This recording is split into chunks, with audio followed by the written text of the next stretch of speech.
Kim, welcome. How are you? Mike, how are you doing? Good, thanks. How's life? Homebound, Yes, but crazy, okay. And crazy. I know you celebrated a birthday over this I time, so did, I did. Thank happy you. birthday. I guess Thank you you. didn't go out and have a big party or We did anything, not. but I'm not. I don't usually anyway, but it's not. It's never been my thing. But now I try to ignore them. yes. But my kids like, and my family, and my wife and kids like to give me a hard time about them. So that, they're very nice about it too. But they also like to give me a little bit of just like dig on me because they, like I said, I don't even go to the senior discount at the movies yet. I haven't. I don't even take the senior. They're like, Dad, you can get it. No. I don't do that. So I still pay full price. I mean, I hear you. I've Gotcha. never joined AARP. I mean, so Okay. I mean that's years and years I've been getting that stuff in the mail. I just cannot recognize that I'm a senior citizen. I refuse. I mean, so I hear you, yeah, Mike. so it's just I haven't said yes to it yet, but. Um, Did you at least have a cake? I'm big Yes. No. on No. ice Yes. cream Yes. cake. No. No. My wife baked the cake, so yes, Nice. we did have Very nice. and cards and gifts and Good. everything. So Good. yes, very Good. very nice. But I mean, it's been obviously a very odd time for everybody. Yes. And then to hear Prince Charles tested positive, which if I had a list of people, he would have been probably at the back of the list. I would have thought.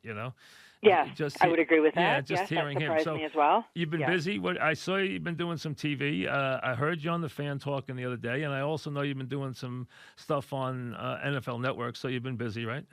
Yeah, we ended up taking over sort of the Good Morning Right. Football slot in the morning, and then we stayed until 1 o'clock and did a few extra segments last Monday through Thursday. And then I might have this wrong, but I don't think NFL Network had any live programming Monday or Friday. And then this week, I think it's sort of a as news happens type of thing. As you know, Mike, with football, there's the early blast. It's the opposite of baseball. There's sort of the early blast, and then free agency settles down a lot. And I think they took advantage of that. But, now you're hearing about the draft will go on as scheduled, and Yep. free agency did go on as scheduled. And the one thing I was heartened by, Mike, was the people who did reach out to say, thank you for being a distraction. I And agree. It gives people something to think about. in Yeah. my mind, and I said this on our air, if we were, in my mind, that was the only reason to have it as scheduled, was we could at least be a little respite from some of the other stuff for a short time. No, I think it's a big positive. I think it's Yeah. important. I do, and I also think it's just nice to have something else to talk about for a change. Yep. I mean, so that we're not doing this. We're not all marking our days by the Andrew Cuomo press conference. I mean, Yeah. or the Trump press conference. So Yep. I think it's true, and plus there was a lot there, and there still is. I mean, Mm-hmm. the Brady thing. I was surprised, and I thought at the last minute Kraft would save the day, Mm-hmm. and I just always thought he would. I just thought that they had that relationship. Yep. Obviously, it didn't happen. Tampa is a surprise to me, but I guess any team other than Tennessee would have been a surprise to me. I don't think they were really involved, but Tampa surprised me. I have to admit. But again, anywhere it would have felt weird. It would, anywhere he went, it would have been different. So I think it's interesting. I also think it's interesting to see what happens with Winston and what happens with Cam Newton. They're going to have trouble finding spots. They really are. They are, and they're sort of the unintended consequences of this in some ways. Jameis Winston and Cam Newton, you have to believe, are two of the best 32 quarterbacks on the planet. It just doesn't always work out that way, and we know that. It's going to be awfully strange if they're not employed, if they're not, at least in a – you think if they get in a camp, their talent can take over. Cam, if he's healthy – and Winston, Mike, I mean, no one doubts the talent that Jameis Winston has. I mean, no one ever, I don't think, has doubted his talent. The interceptions last year were just outrageous. And frankly, it probably didn't help that Bruce Arians, made sure to point that out. Not that everyone can't read the stats and watch the tape, but Bruce was pretty brutally honest. Yeah, he was. When it came to Winston. And I'm not saying honesty is not a good thing. That's not my point. But, man, I mean, you're going to discard the guy and also have that to say. probably did not help Jameis at all. And he seems you see, these two guys seem unapologetic. I mean, he doesn't seem to be apologizing for any of his mistakes, and he makes a million of them. I mean, Right. I mean, to throw for 5,000 yards and Yes. 30 touchdowns is a great year, and then to throw 30 interceptions is nightmarish. So I mean, he's got both. And then the other, he could fit somewhere, and it was almost like to see which one of these guys was going to go try and knock off Trubisky was what we were all watching. Who was going to walk in there thinking I'm going to knock off Trubisky. They all wanted to line up and knock off Trubisky. Yeah. I mean, so only one guy gets a shot for that. So, and then Newton's going to be a harder thing because he's always been a leading man. Now you're going to ask him to play a different role on a team, and it's going to be very hard for him. Well, and shoulder and foot. Yep. We think of him with injuries, but I don't know that we always think, okay, it's his shoulder, and it's also his foot from the Liz Frank.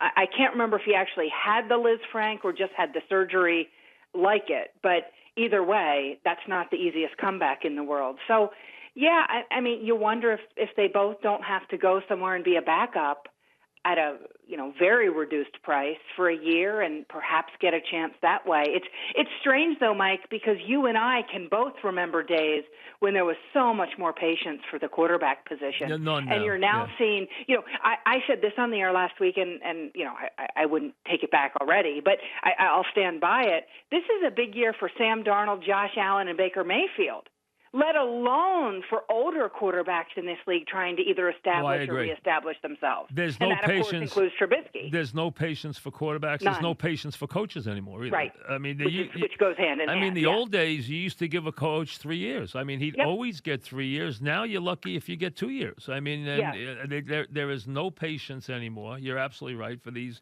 owners want everything immediately.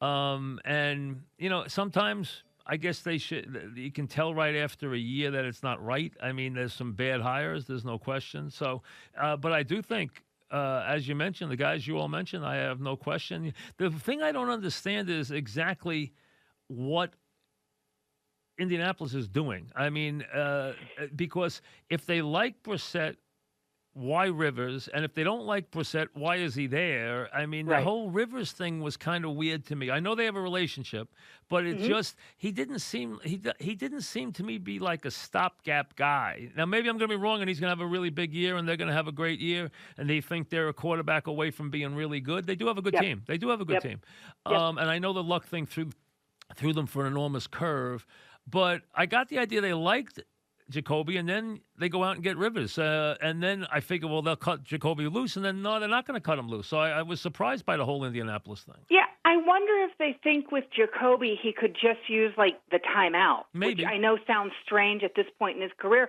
I'm also interested, Mike, as I'm sure many in this area are, Rivers is going to end up being the only one of the three from 2004 who changed his team. Yep. I mean, Eli's retired. There's no hint that he would come out of retirement. I don't think Eli's that kind of guy anyway. It's impossible to imagine Ben playing for any team but the Steelers at this point. And then there's Rivers, who's going to make an enormous change with a team that certainly has an offensive line he should love.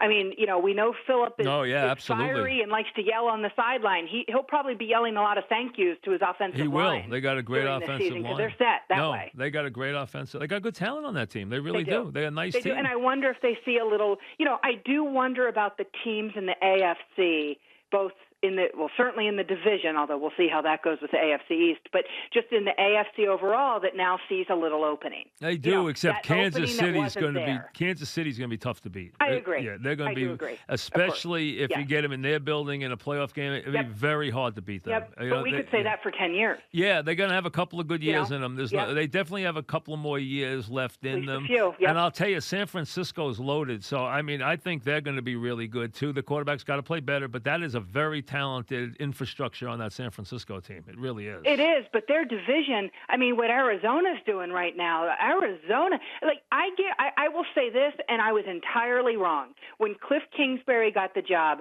I thought it was ridiculous Steve Wilkes only got the 1 year in Arizona. Now, that can still be ridiculous, by the way. Giving a head coach 1 year is just not fair. That can still stand. But Kingsbury's going in there, Mike. He is doing it his way. He is bringing his system to the NFL, and he's essentially saying, especially to defensive coordinators, go ahead and try to catch up, because they are putting together some talent on offense to go with that quarterback who's so fun to watch. We're going to see a lot of Kyler Murray this season, I predict. I don't know about how many primetime games, but I have to believe Arizona is going to be compelling enough to work their way into those.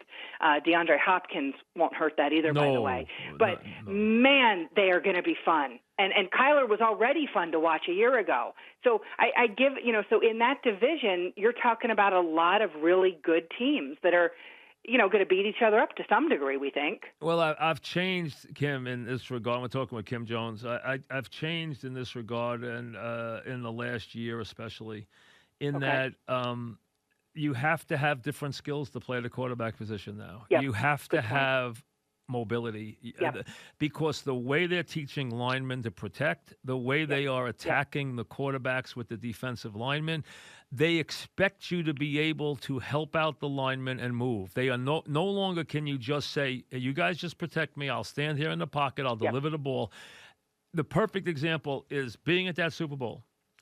And I came out of the field and I walked out and I was with Julio and my boys, and we were walking to the car, and I said, guys, if they had Tom Brady, Eli Manning, Peyton Manning, and I went down the list, he would have got sacked 10 times and they would have lost. That guy, he got away from an incredible pass rush the entire day.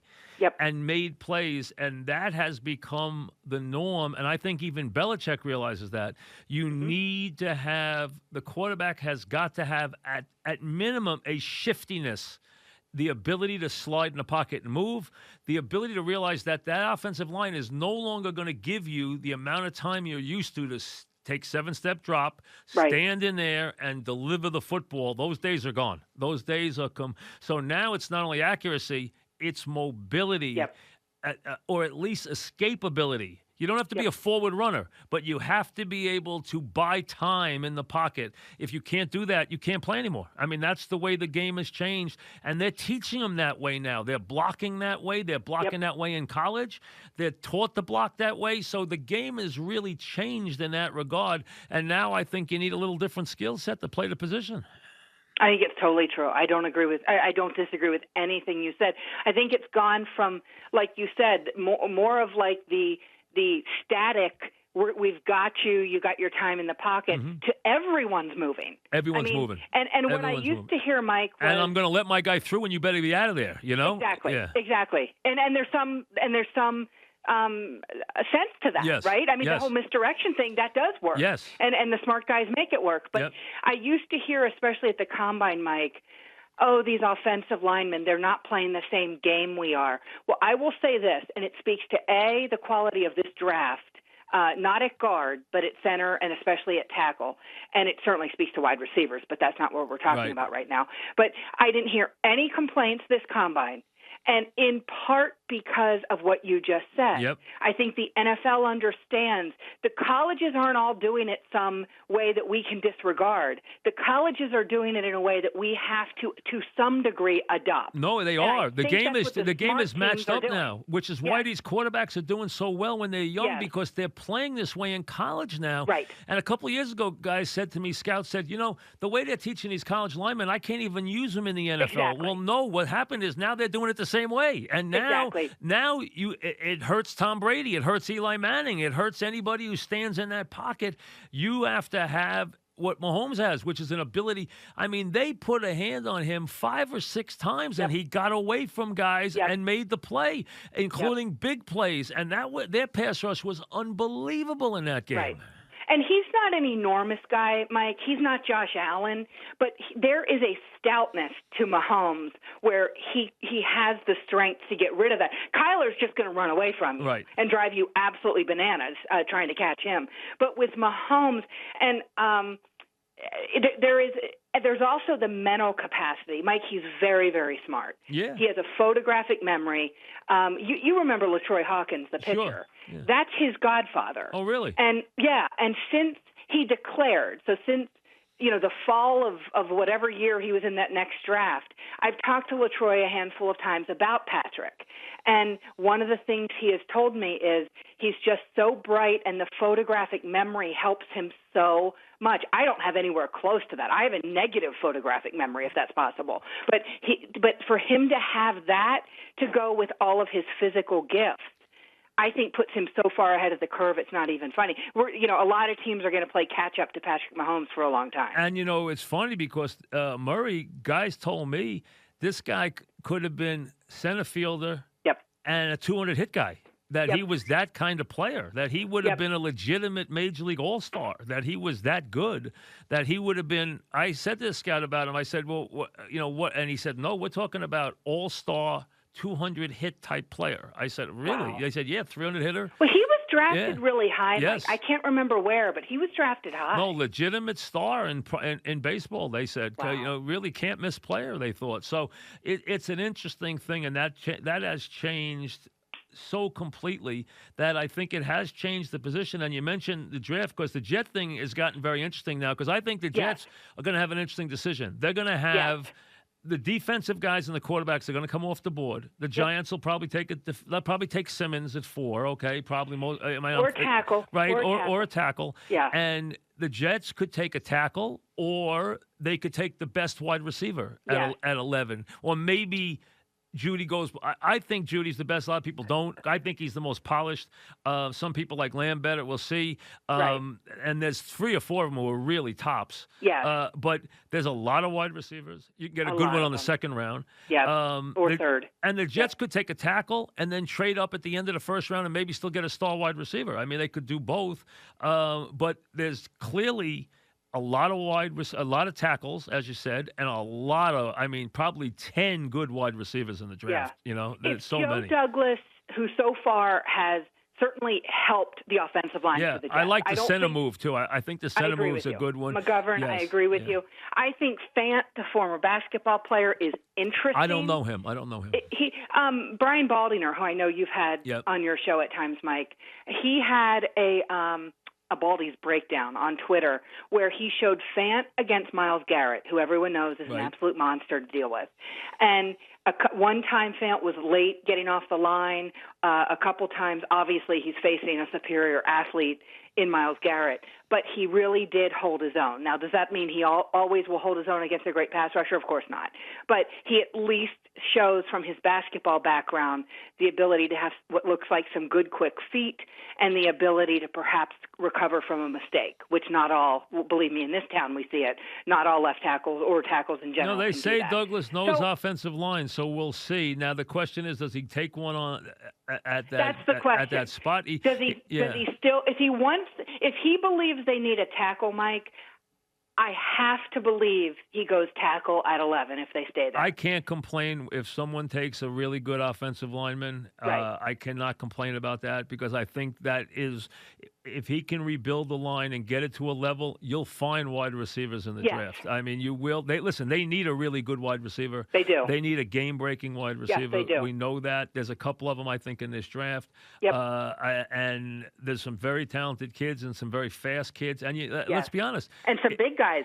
There's some big guys who can run in this draft. And look at Kansas City beats you because you can't cover all of them. They're too the quarterback's talented, but they are so fast you can't cover all of them. They're just too fast.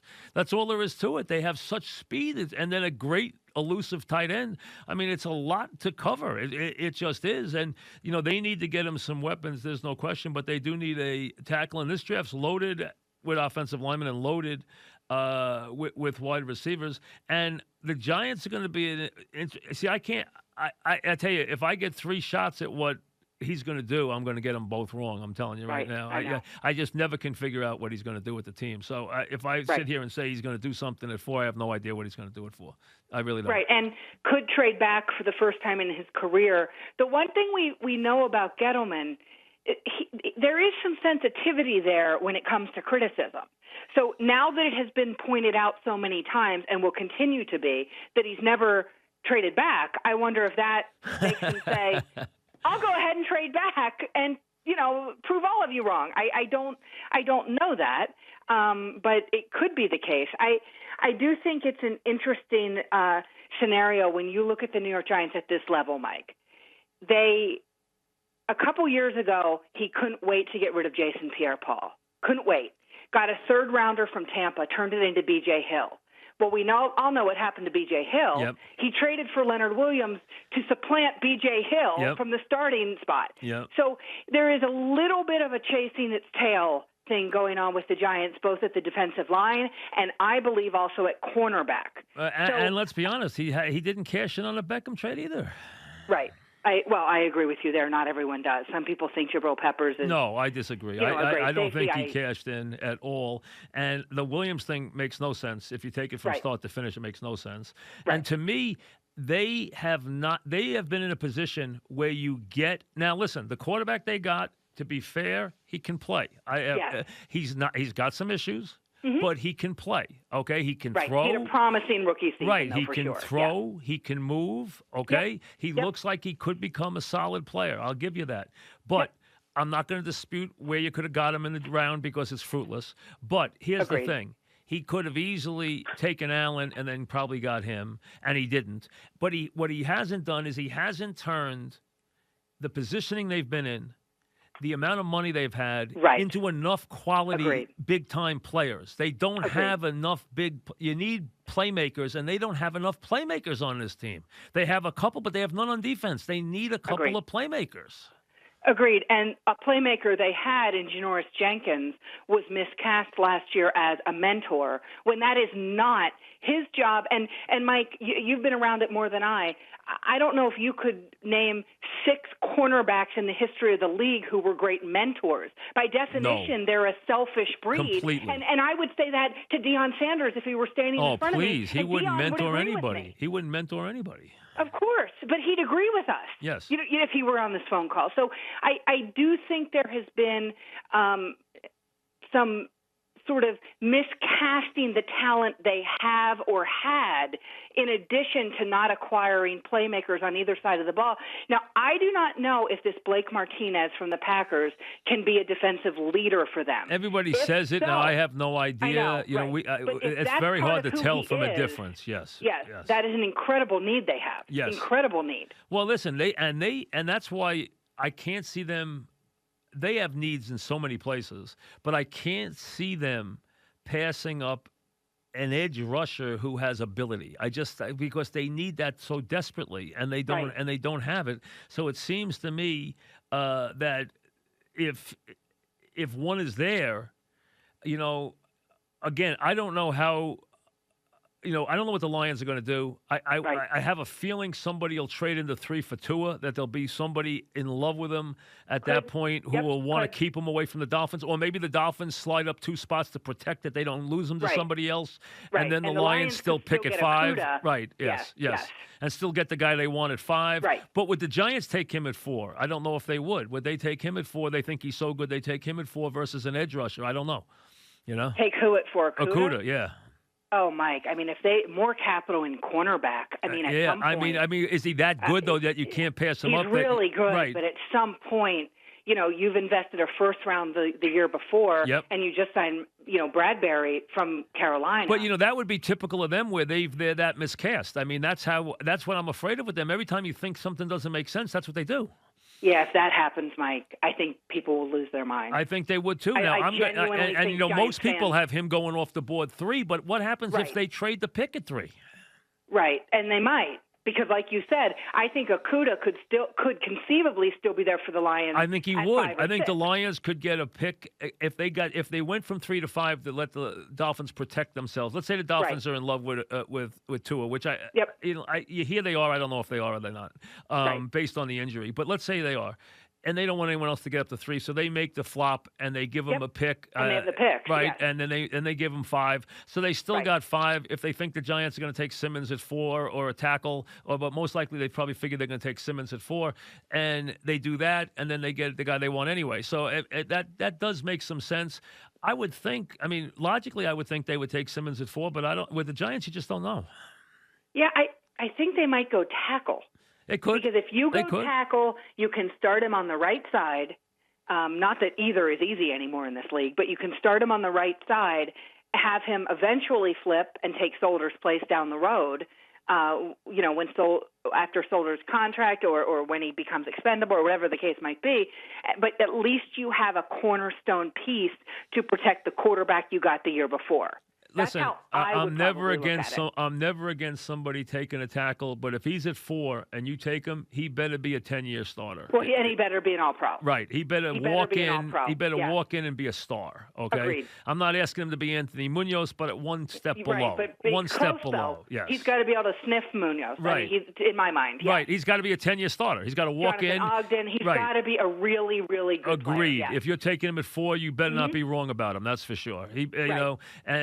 And I hear the Giants now talking about Flowers like, well, we didn't give him enough time. Enough time? You moved him all over the line, and then you cut him. I mean, give me a break. I mean, you didn't know what you had with the player. I understand he just got a contract, but, I mean, that doesn't tell me he's any good just because he got a contract, okay? No, I agree on that. I do think, though, that he found a home at guard, which was not out of the realm of possibility. It always is. Yeah, it always is. I don't think that they necessarily envisioned. Well, they clearly didn't envision not when they picked him as high as they did. No. But I will say this: that is clearly a second or third guess. And although I think I am hard but fair with the Giants, I can't go there because I think that then becomes kind of unfair. No, listen, I have no problem that he's in the league. I have a problem with them keeping him the second time. I wouldn't have moved him from left to right, which they did. Right. Yeah. No, I understand what you're saying. Yeah. Yes, I don't have a problem that he's in the league. I still don't like him as a player. I mean, I'll never like him as a player after what I saw. So, I mean, that's – but, people are saying, well, look, he's still in the league. Well, you know what happens that he's still in the league. I mean – and sometimes players do blossom with a second or third chance. I mean, that has happened. Yeah, I agree. What do you think? Not always the team that drafted them. What do you think about the Tua thing? What do you think? The team I'm fascinated with Tua is the Pats because I know Saban loves the kid. Yep. Now I don't know what the real deal is with the hip, and I think no one really does. Yeah, and I don't know the path that he gets to the Patriots, though, Mike. Yeah, well, I'd say he'd have to go to the Lions at 3, and they'd have to really give up a lot to get him. I mean, that's the thing. They'd have to give up their whole and just unload their draft on him is what they'd have to do. Right, and then you're talking about a year this year where they just basically play Stidham or bring him along slowly, and then realize they have the future star in the building. Right, and then have him for down the road. Yeah, beginning next year. He's the one person who could do that. Yes, he is. Yeah. Well, he can do anything. Right. That's the one advantage he has right now. But he doesn't usually like to give away his picks either. That's the one thing. That's not his MO to do something like that. He'd have to feel that was his 10-year guy. That's what he'd have to feel. Right. Yeah. Right, and he's used to getting those plus. Yes. Here's what I would say about Tua. My colleague Ian Rappaport had been reporting on this during the Combine. His injury is more of like a car accident, not a football injury. So his doctor has been the one who's able to disseminate any and all information because even team doctors haven't really seen this kind of injury. Now, he put out the tape yesterday where he's moving very well. Obviously, there's no defense there. It's not simulating football as much as it is movement. But, if he is okay, I can understand why NFL teams love him. I will tell you, Mike, I made a point at the Combine to at least meet him. I knew I wasn't going to interview him. That was taken care of by other folks at our network, and he wasn't competing or anything, but I wanted to meet him. I will say this about Tua for what it's worth. He makes as good a first impression as you possibly can. Yep, and I'm telling you, I have friends. I have a guy who's a friend of mine who has scouted the SEC for the NFL for 10 years, and Alabama's been on his beat forever. Okay. And these guys think this is a can't miss if he's healthy and a cross between Drew Brees and Russell Wilson. So I mean, can see that. That is, and I've always loved him as a player. I've been crazy about him I love him as a player, and he's deadly accurate and as big a gamer as I've seen. Yes. He just has to stay healthy, and if Agreed. he is, he's going to be a star. And if he's and not healthy, who knows? As well. Yeah. So I mean, it's the knee, it's the ankle. Yep. He's a little on the frail side, which I'll give you.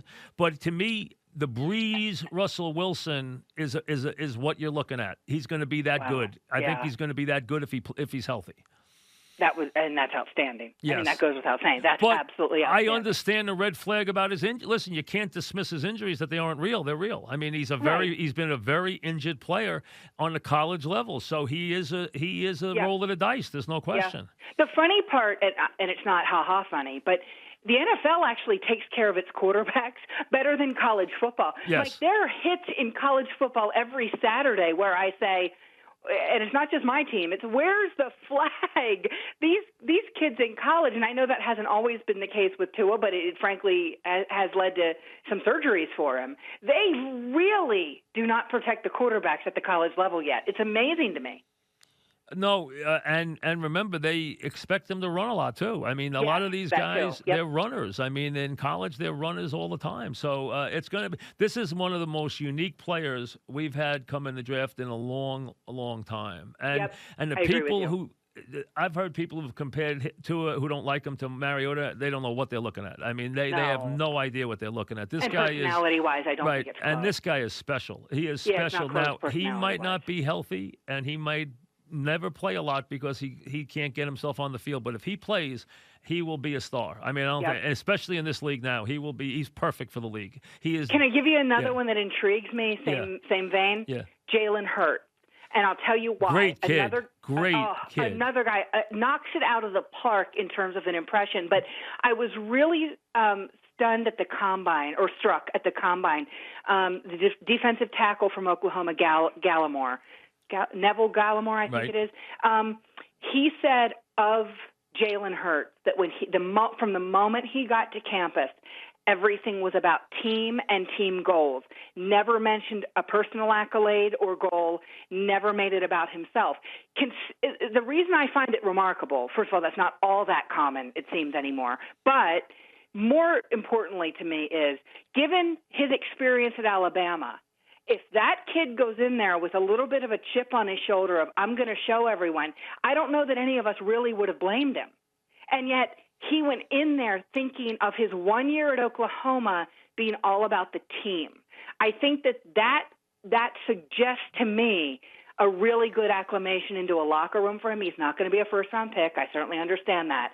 But whoever takes him, and I don't know if he would be in Baltimore's plans. He certainly could make some really good sense there. I don't know that, though. But he is going to be intriguing to me wherever he goes. Oh, I agree. And he's a special kid. Very, that whole thing there. I mean, to have happened to him what happened and to do what he did, I mean, remarkable career. Absolutely. Really, I agree with you. And he's got everything. I don't know how good a thrower he is, but he's definitely a guy who's going to be a positive on a football team. I don't think there's any question. He's got all the intangibles you would ever want. I'm not as, I think Burrows is good. I think his year was amazing. Yes. But I'm not as sold on him as everybody else is. I think he could be okay, but I don't think he's going to be crazy. I just and a couple of things he's rubbed me the wrong way with. I mean, he had a great year last year, but I mean, he's been very sensitive about stuff, and I'd be more worried about him than as far as the first pick. And listen, last year, you can't play better than he did last year. I mean, he had as good a year as anybody's ever had. He really has. So he deserves whatever he gets. But I'm not sold on him completely. I'm really not. I think he's got some issues that you got to have to in the NFL. It's going to be hit or miss. I really believe that. So we'll see where that goes. And I'm not even as in love with Young as people are, because I saw some games this year where I thought he took the games off. I mean, I'm not. I don't think he's automatic, he's not Lawrence Taylor, okay? I mean, so I think people have overrated him a little bit too. Now, I think they're going off the board 1-2, but I don't think either one of them is automatic Hall of Fame. I don't think either one of them is. And I think that's a great point, because I think in both cases you would want it to be that. We've heard that from Gettleman, with the Saquon pick, and I think that made a lot of sense to a lot of us. Well, he is that talented. I mean, Saquon is. Yeah, Saquon absolutely. Is that talented. But that's what I mean. We've heard that idea that you pick that high. Yeah. You could argue even at 4, you should be getting a probable Hall of Famer. Here, a couple things. With Burrow, you are getting an absolute alpha male. You know as well as I, and probably better than I might. Yes. NFL will fall in love with that, and at least some teams have. He would be, in my mind, he would be a great Bengal from the area. Yep. The high school stadium there is already He named will after embrace him. it. He will It embrace will be it. right, Yes. exactly, and that to me is a plus and a win-win. Win for the NFL. You get Cincinnati, a Yep. team that hasn't been as competitive lately, back up into the competitive teams and everything else. Hopefully, AJ Green's there, everything else, and Joe Burrow finds a very long time at home with the Cincinnati Bengals. Could definitely happen. I will say this with Chase Young. Here's the one thing. Assuming, and I do believe the Redskins pick him second I think they overall. will for sure. I agree They with you. immediately become a front no one is going to want to deal with. That's true. That front seven is sick. You talk about a player we never talk about in Ryan Kerrigan. He's already underrated. Ryan Kerrigan wreaks havoc by himself sometimes. He does. Let alone if these guys can stay healthy on that front seven, they are going to be vicious with Ron Rivera and Jack Del Rio there. Yeah, I don't think there's any way Ron Rivera, and he's told everybody he's going to pick him. So he wouldn't trade the pick. I mean, people who have talked about him trading the pick, he's not trading the pick. I mean, I know people have thought, if the Redskins can get someone to go up to Tua for Tua, not happening. The Redskins aren't trading that pick. I don't think so. They're I not agree. trading that They pick. want to win. Yeah, they're not trading win. it. Rivera wants to take that guy. He's taking him, and that's all. That's all there is to it. So it'll be. I mean, that part of it will be interesting. And again, I don't know what's gonna be with the draft as far as you probably know the whys and where and how they're doing it. I haven't paid attention to what they're restricting and what they're not restricting as far as. What with our new social order. I don't know exactly how that's going to work with the draft. So I guess we'll find out in the weeks to come. I think we will. I think it's going to be a little bit like a announcement from a podium. Right, I guess, with nobody there. At least the commissioner won't get booed. I mean, so there'll be nobody in the building. Right. So I mean, that's it. That's right. But you know what? I've never seen anybody who cares less about being booed in my life than he does, because he gets booed all the time. It doesn't seem to ever faze him. So it doesn't. Well, and the hugs are always enormous, yes. and the players don't care about that he's getting booed either. So. And no hugs this year. That's exactly no right. Hugs. Yeah, no, that's true. No matter what, the no hugs are out. Absolutely right. true. Zero hugs this year too. That's exactly right. It's a very. Yes. What's been the oddest thing for you? What have you? What's been the other than not leaving the house, which we're all dealing with? But what's been? What have you missed on television the most? You know what I miss? The baseball opening day and the anticipation for that, because when I covered baseball, obviously, I look forward to it, but it was my job, and I felt differently about it in some respects.